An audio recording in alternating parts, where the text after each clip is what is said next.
Be here as we tidy up a little bit after church today.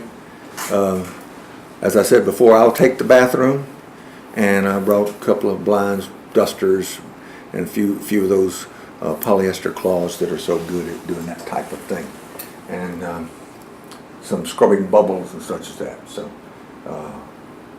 we will have the place tidied up. Of course, I don't see the unmade bed in a bedroom, but my wife is quick to. So I never notice. I never notice what's really going bad. If it was up to me, this place would look like a college boy's flop house apartment, you know. So it's good that we pay attention occasionally.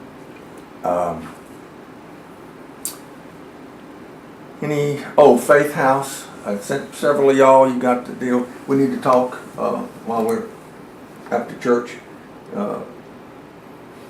Whether or not we really want to tell her, yes, we will provide a meal, and we need to think of how often we think we can afford that and how much it might cost. I think she said she had 25 guests or something like that. So that conversation needs to take place. I'm corrected by the bishop. We're not having Canon Monroe come. We're having Archdeacon Monroe come. So, well, as I told you the other day, one's a lieutenant colonel, the other one's a full bird colonel. You know, so I said, oh, yeah, he has two archdeacons. He somehow split the territory in half, you know, and somebody is the archdeacon on that side and on this side. He did confirm to me, and I might have copied you, that the diocese will provide some money so that parishes, missions that want to do some outreach, if they need a little money to do it, that they'll provide, that they tell what they want to do, and then that they would provide some money. They reminded us, and Father Dickerson, he found it in the minutes, you know, exactly where they said that they would do that 2 years ago. So like when Meredith's church over there in Texas, that meets at the library, go figure. They had the man that had cancer and couldn't get around, and they got the lumber and went and built that guy a ramp to get in and out of his house. Which, if you know the price of lumber, they spent some money on that. You know? So if there's something that's in your mind, or think like, well, maybe we could do this, or maybe we could do that, and we feel like we'd like to have some extra money for it, or maybe it's a bigger project than we'd usually take on just with our own. Maybe they can pay for the food for the meal. Well, maybe they could, if we figured that we want to do it so often at a time, maybe we couldn't feed it. But that's available. They confirmed it. How deep that well is, I don't know. But whatever you want to do. And so I think that's all good news for us. And maybe we ought to expand the box that our mind is in. You know, to think of maybe bigger projects or something. And see if they'd fund them. Also, I want y'all to talk about this advertising idea that I brought. I brought some more of that stuff from the geriatric newspaper of the Council on Aging. It's very inexpensive.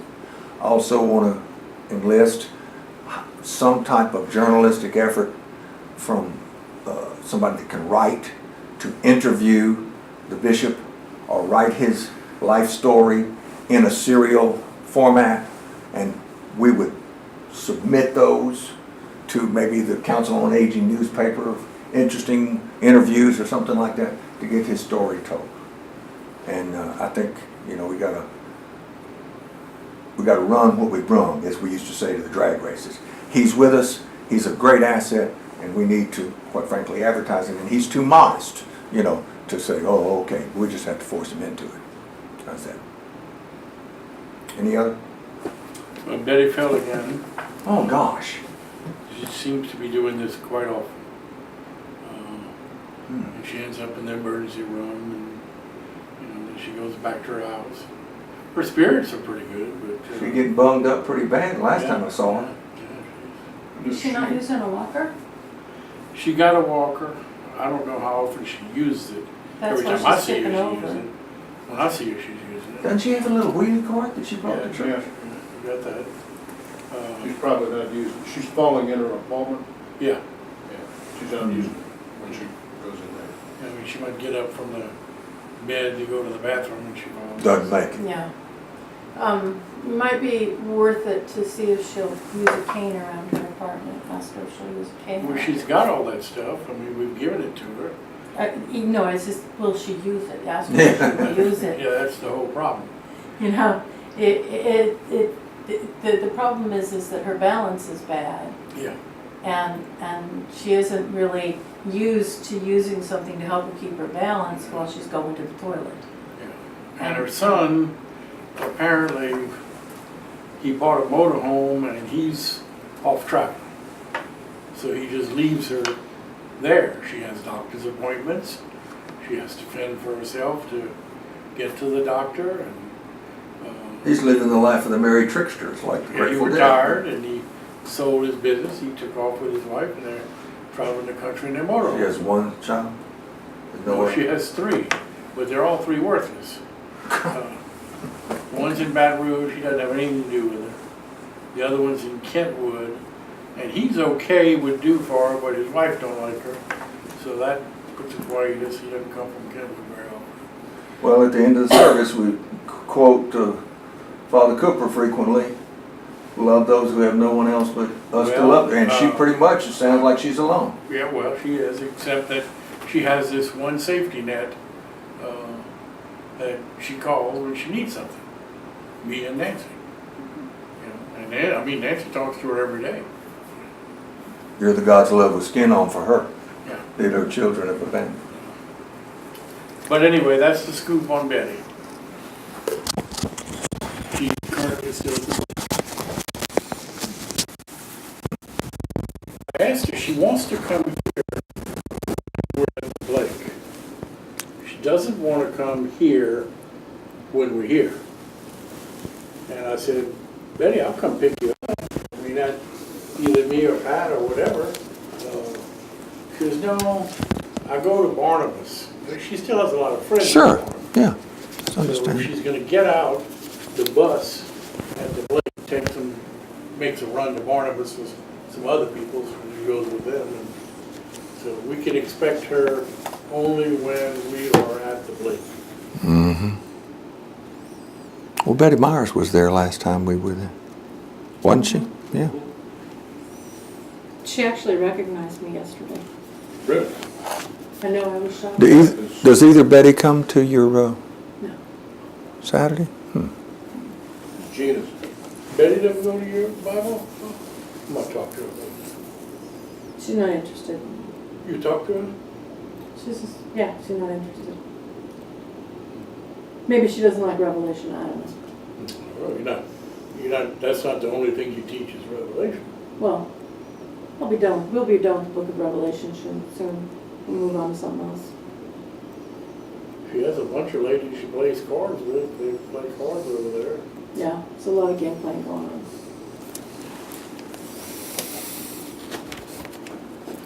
But it's after lunch, she could be taking naps. Could be that too. Oh, sorry. In the name of the Father, and the Son, and the Holy Spirit. Amen. When thou art bidden of any man to a wedding. So in today's gospel, the thing that caught me as I was reading that yesterday and early this morning was the wedding. The wedding. Weddings are special. All cultures, with the exception of maybe the Buddhists, have great celebrations of weddings. It's a happy occasion and frequently a business merger. And in Old Testament Bible history, marrying cousins was all cool. They kept, like the Creoles in New Orleans, they kept the land in the family, you know. But doing a survey course on weddings early this morning, I got to see all the wedding attires from all over the world and all the happy celebrations. And thanks to Queen Victoria, the white wedding came in, you know. But in most cultures, they are, especially in the Eastern cultures, they're quite flamboyantly dressed and adorned with jewelry and henna tattoos on their hands and red dresses for the brides. And then somewhere along the way, the Jews started using the white suits at their weddings under the tent. And we know that Queen Victoria started the fad of the white. Yeah, they were almost like mergers. They were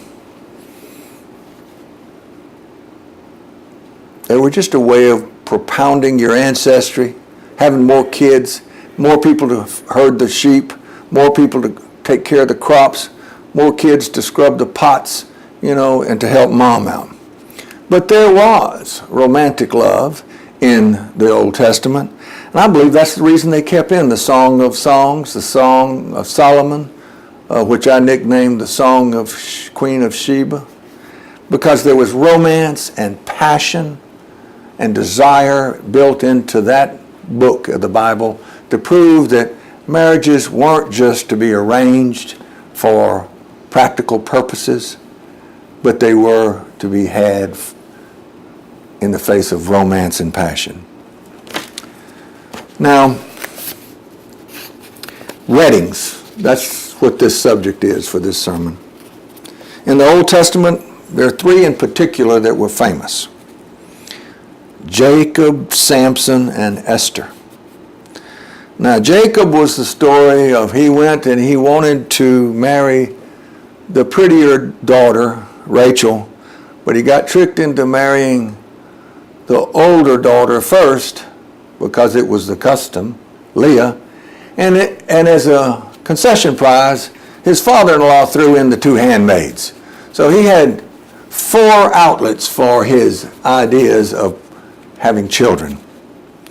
And of course they had, out of that came the 12 tribes, because the older daughter had most of the children for him.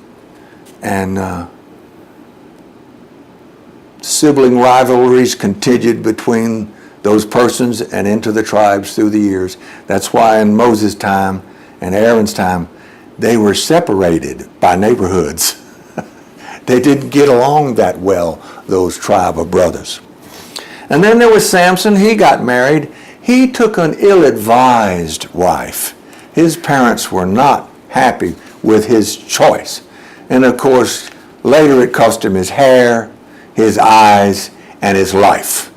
That was an ill-advised marriage. And then Esther was the queen, the beautiful queen that saved the Israelites, the Hebrews, from the vengeance and the plots to have them destroyed. So there were three different kinds of weddings. Esther was actually taken into the harem and became the favored woman. She was blessed of God. But in these marriages in Jesus' time, there were three steps to this marriage. Step one was the contract. Step two was the consummation. And step three was the celebration. And children would be contracted to get married someday, and it might be 5 years away. Of course, they all usually married about puberty. And so there was a waiting period of time. The contract was made, the gifts were exchanged, the earnest money was put down, if you will. And then there was a point in time when the groom came to retrieve his bride, and their marriage was consummated. And then after that, there was the celebration, which could last 7 days. Ah, the celebrations. It was a big thing, man. It was a joyous family and friends location, and lots of good things happened. I just had a young woman the other day who came to America from Jordan tell me, how'd you marry this American? We met at a wedding in Jordan. How many people have you known that said they met their spouse at a wedding? Weddings are very important times, very romantic times. It's joyous times. But you get the good relatives and you get the bad relatives. Sometimes you have situations where you have to escort or call a driver to take one of the wedding celebratory persons home because they've celebrated a little too much.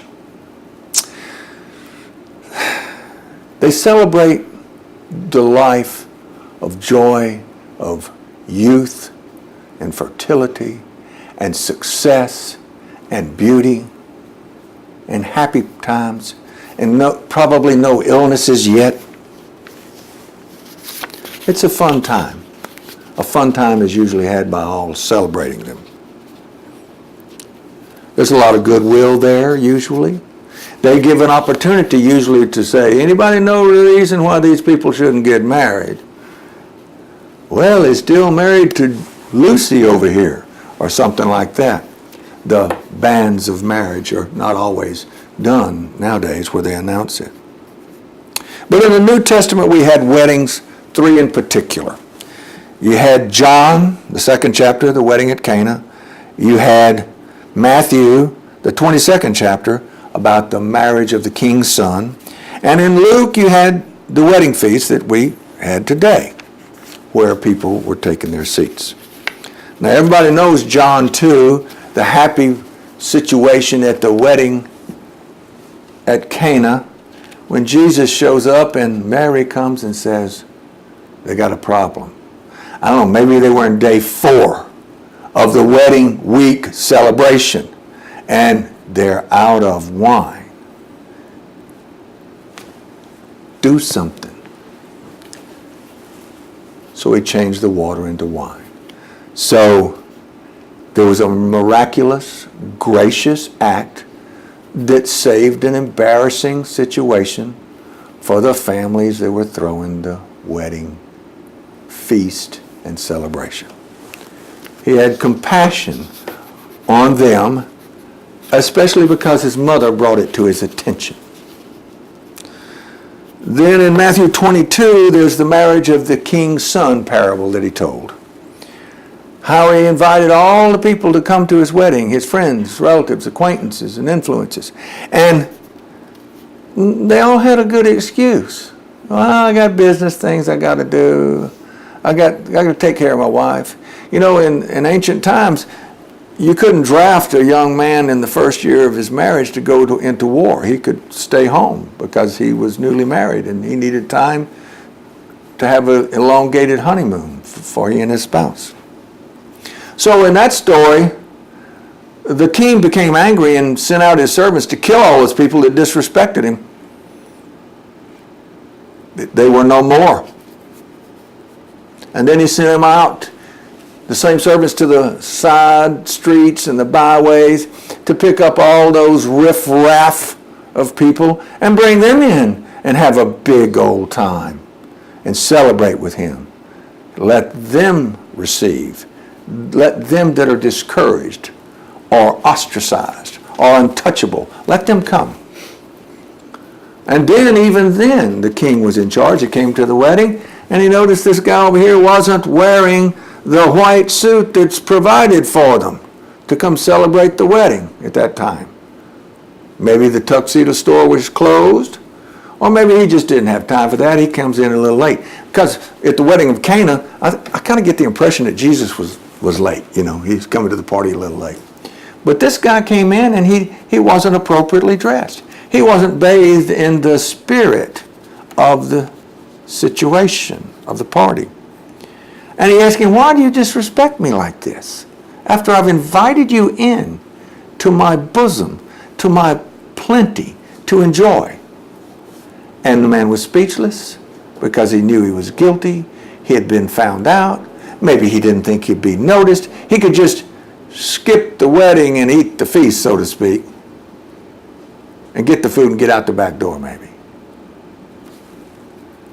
He had no respect. And so that one too also had broken the covenant, and he was thrown into outer darkness where there was gnashing of teeth. And then today's reading, he was dining in the household of his enemies at a Pharisee's house. And he knew how these guys were, how proud they were of their religiosity. He knew that. So he told this story about a wedding where, you know, I must be sitting on the front row, so to speak, so you just toddle on up there. And he said, they're prideful. And they go up there because they presume to have stature in the face of the Lord. And he said they have no stature. So they'll be demoted to the lowest seats, the least religious.